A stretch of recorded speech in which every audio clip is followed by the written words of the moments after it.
That wraps up the combined 11. You guys let us know your thoughts. I think it's interesting that City are ahead, but we both have more Liverpool players. I think that's interesting. So it says, actually, I guess that probably says a lot about Pep Guardiola's management as well. And yeah, shout out Pep Guardiola. Shout out Jurgen Klopp as well.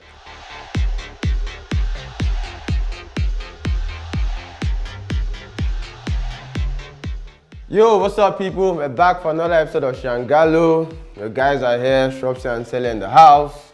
No guests today, no features, like I like my jollof rice. But yeah, we're here. It's the business end of the season across the board in our major sports that we follow. Yep. Big things are happening in the football world. You get finals are coming up, Champions League knockout matches, finals, squeaky bum time in the Premier League. People are getting relegated, all sorts happening. And so we're going to start with football first. And in football, there are really two teams that are really setting the pace right now. And they're both across the world. Across the world, really, that are setting the pace right now. Both on course to win. Liverpool can do a quadruple. City can win a Premier League and Champions League double, which hasn't been done for a very long time. For a long time. Yeah, since Manchester United. Manchester United's treble, 1999. No, but I think since then, that's a very long time ago. So yeah, history is about to happen. So I think this is the time to let's look at these two teams, and we've decided to come up with a combined 11 of both teams. So I've got my team, Tele's got his team. Combined 11 this season for the 2021-22 season. And then I'm sure we'll have some players overlapping, and then yeah, we'll discuss the ones that we don't. Yeah. Let's kick it off. Let's do one. So position by position. Yeah. So we'll start with the goalkeeper. Then let's start with the goalkeeping position. Then right back to left back. Yeah, but why not? Why not? Sorry. Let's do it again. Sorry. Okay, so we'll start with the goalkeeper position. You say that, then we'll go from right back all the way to left back. Then we'll go DM, your two midfielders, then right wing to left wing. Okay, so that works. And the person I will go for, Ederson or Alisson. For me, it's Ederson, right? Because I feel like both of them have the same abilities, goalkeeping-wise, in terms of reflexes, and all those kinds of clutch saves. But when you're looking for the player that can actually play with his legs the most, or the best, I think Ederson is better than Alisson. And for that reason, I have Ederson as, my... Alright, I've got Alisson in goal. Tell us a good reason there. Ederson is really good with his feet, but Alisson is... If Ederson is the best, Alisson is number 2 in that regard. Like, you can see he puts up... they both get assists from goal. Facts. They both dribble people, like... We're splitting between heads there. But I think when it comes to one-on-ones, I think there's no goalkeeper in the world I'd rather have than Alisson. Like, pay attention to it now. I don't get too worried one-on-one. And Alisson has the more clean sheets, so for this season, the more clean sheets for this season, actually, yeah. You're right back. So my right back will be none other than Trent Alexander-Arnold. He is arguably the best right back in the world at the moment. Salah is leading for with assists this season, but he's right up there with Salah, with that for assists this season, and over the course of his career, the number of assists this guy is putting in, and he's also putting in good defensive performances as well. Yep, so I have Trent Alexander-Arnold. Yeah, no debate there from me. Trent in there. So now we're going to move out to left centre back, where I know there's a difference in there. I've got Joel Matip as my left centre back. Who you go? I've got Ruben Dias, and I'm taking Ruben Dias because anytime he's not in that Man City defense, it is problems for Manchester City. And whenever he's there, there's so much stability. The reason why I did not go for any Liverpool left centre back there is because there's usually a rotation, especially even over this season with injuries and whatnot, and the instability in the partner for Virgil van Dijk. I just decided not to go with any. So that decision was a tough one for me because I think probably generally Ruben Dias is probably a better player. He's younger. He's the leader of his own backline. But this season in particular, I've got Matip in there, and Matip has been great this season. He has had a very like there have been times where he's outperformed Van Dijk. Like the gap between them is not that close. And Matip, he's had to fight off threats from Joe Gomez, who had a great season for us. We just signed Konate, so he's had to show he's the best of lot, and he's the best of those three. Yeah. So I've got Matip in there, but yeah, Diaz was a good shout. Diaz. And then in right centre back, none other. These are even non-debatable things for the most part. Virgil van Dijk takes the spot for me. No debate there. You don't even need to explain anything. Just move on to right back. Left back, as in me, I don't know, you're going to say it's a Liverpool back, but I have an all Liverpool defensive line. And I mean, There's the bias, but these are the facts of the matter. We kept the most clean sheets. We've considered the least amount of goals, and these are the players doing this. So with my left back, I have Andrew Robertson. While there's all the defensive stuff, he has the third most assists in the Premier League. Yeah. So yeah, I've got Andrew Robertson in there. Yeah, that one was actually very tough for me. I wanted to go with Cancelo, but I'm going to select Robertson there as well.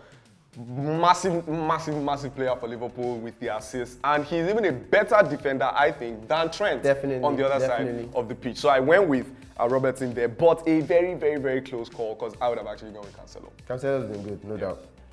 All right, solid choice. In the DM position, this was a tough one for me. I wrote, I cancelled, I wrote, but finally I settled on Rodri because I feel like Rodri might be City's most important player. Kevin De Bruyne is the best player, but like I've seen City win the league with De Bruyne playing how many games. So yeah, I think Rodri is the linchpin in that team. Like if you replace Rodri with Fernandinho, you're putting an old man in there. So Rodri is arguably City's most important player. Yeah, this was also a very difficult position for me, and my decision at the end of the day was to not even select a traditional DMF in that position. So I'm using Kevin De Bruyne as the central, sort of like a central midfielder in this squad. So I picked Kevin De Bruyne in that position, but not to play DMF, but to play central midfield. Fair enough.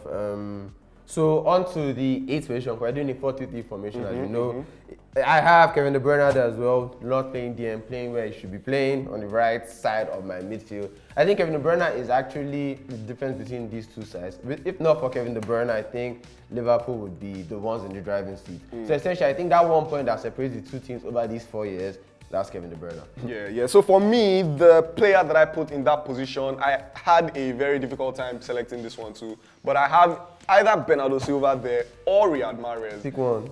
I mean, Mahrez is the winger. You can't have Mahrez there. So in the EPL player list, he plays as a midfielder.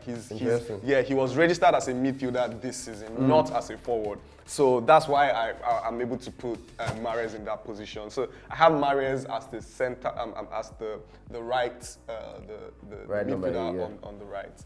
But it was tough. I really wanted to go for Bernardo. And then on my left, I have who I thought he was going to have, Bernardo Silva. I think he started the season off crazy. Like at the start of the season, he was getting PFA shouts. He's not performing at that level anymore, but he's still putting up consistent performances. And he's one of the better players in the league. So yeah, I've got Bernardo Silva in there. So yeah, my midfield is an all-City midfield. Rodri, Silva, and KDB. For me, it's also an all-City midfield, but this time around, I have Phil Foden in the left. These are wingers. Set. So that's the thing. He was also registered as a midfielder this season. So I have Phil Foden there. And interesting, we both have all-City midfield. Yeah. I think that's the thing that puts City above most other teams. They have the best midfield in the league this season. So Phil Foden rounds off the midfield trio for me. All right, so now into the attack. My attack. Well, okay, let's start with the left wing. On the left wing, I've got my boy Sadio Mane. He was dodgy at the start of the season, but he's back to business now. After that AFCON, he's been rejuvenated. He has been firing. He's on his 14th goal of the season, so he's the 4th top goal scorer in the season now. He's getting assists, he's getting big goals. Sadio Mane. Yeah, for me too, it was a very easy decision. Sadio Mane over Sterling, over who else? And there's not even anybody there. I think the City wingers that have competed, you play them in midfield. Left, Mahrez on left. Oh, Foden's on left. Foden's on left. But I mean, and I consider having Foden on left. Mane over any other person for me in that position. All right, up front, the second top goal scorer in the league, Diogo Jota. I don't think we have much. For me too, I actually did select Diogo Jota to play that false 9 position as he does for Liverpool. And I wanted to use Ruben Diaz, but I mean, Ruben Diaz, where? Sorry. I mean, as Luis Diaz. Luis Diaz as the false 9. But he just came. The way he's balling, bro, he's a serious problem. I'm not even going to lie.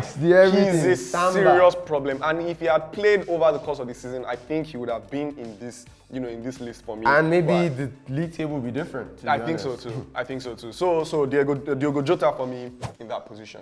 And on the right wing, I think this is a no-brainer. He leads the league in goals. He leads the league in assists. Player of the season for me. For Easy me, PFA, none other than Mo Salah. Mohamed Salah, the Egyptian king, and that wraps up the combined 11. You guys let us know your thoughts. I think it's interesting that City are ahead, but we both have more Liverpool players. I think that's interesting. So it says, actually. I guess that probably says a lot about Pep Guardiola's management as well. And yeah, shout out Pep Guardiola. Shout out Jurgen Klopp as well. So like I said, we're in the business end of the sports seasons, and yeah, the playoffs are heating up right now. The first round is about to end. Most of the matches are played 4 matches.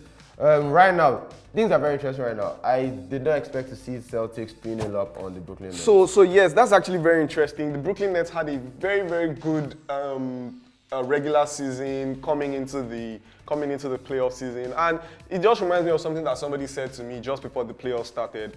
Forget all the form of the regular season. Yeah, when it's playoffs, it is completely different. So that is not too much of a surprise to me, in the sense that Celtics also did have a good regular season themselves. But it is interesting to see that Celtics have statistically they have the best defense in the NBA this year, since the turn of the year, and it's showing. Like, Durant is playing games, putting up under 20 points. They're stripping him of the ball. Like, Kyrie can't dribble through the defense. They're 3-0 up. Like, they won a game in Brooklyn. I thought, okay, yeah, they won the 2 home games. Brooklyn win their 2 home games, and then we go in 2-2. But they're looking like they might sweep them, and I think I think Celtics defense actually is the best this season, and it's showing. It looks like the best. They're swarming these guys like something I haven't seen before. Yeah. But speaking of Kevin Durant, the team he left, the Warriors, are flying. They're about to eliminate the potential MVP. Yep, he's not the reigning MVP. Yeah, he's not the reigning MVP. Giannis is reigning MVP. Yeah, but he's a former. No, he won MVP last year now, Jokic. So yeah, a former MVP. They're about to get him out of here. They're 3-1 up at the moment. Steph is coming in off the bench, but he's performing like he used to. It's great to see Klay Thompson back in the postseason, putting up numbers. The Warriors are looking. Draymond said it that the Warriors, they feel like the Warriors again. They've had all the injuries, disruptions, and not. They feel good. And everybody's back. Draymond Green is back. Klay Thompson is back. And it is interesting, in the Western Conference, that is the only game that is, looking like somebody's taking it, taking off with it. Yeah. The Phoenix Suns and the Pelicans 2-all. Mavericks and Jazz 2-all. Phoenix Suns, big injury to Devin Booker. That's not great. Yeah, that's not great, and that poses some problems for them. And Timberwolves and that's a series I'm very interested in. Timberwolves and the Grizzlies. Two young ballers going at it head-to-head. Ja Morant and Anthony Edwards going at each other's heads. It's 2-2 at the moment. We can't really call it. It's going to be interesting. Yeah. So the Golden State Warriors 3-1 up. It looks like they're going to go with it. The 76ers are also flying. Joel Embiid, another MVP. The NBA, these big men in the NBA are just... It is the season of the big men, actually. Yeah, big men are back. Yes, Embiid, Jokic, Giannis. These guys are wilding out. Big men can jump, they can shoot, they'll cross you up and all that. Do everything. So yeah, the NBA is lit right now. The first round is about to end. Let us know your predictions for who's going to win it all in the comments below. Yep. Let us know your Liverpool, Manchester City combined 11s in the comments below. Yep. And we'll see you guys next time. Yep.